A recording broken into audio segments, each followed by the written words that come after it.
15 Nisan 2026 tarihinde Türk Telekom Türk Telekom'da Türk Telekom'lara özel online'da geçerli 200 Mbps indirme ve 30 Mbps yükleme sunan ev interneti 18 ay taahhütlü olarak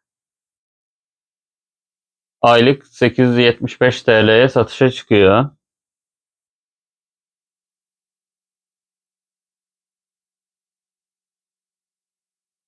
YouTube kanalımıza abone olmayı, videoyu beğenmeyi ve yorum yapmayı unutmayın.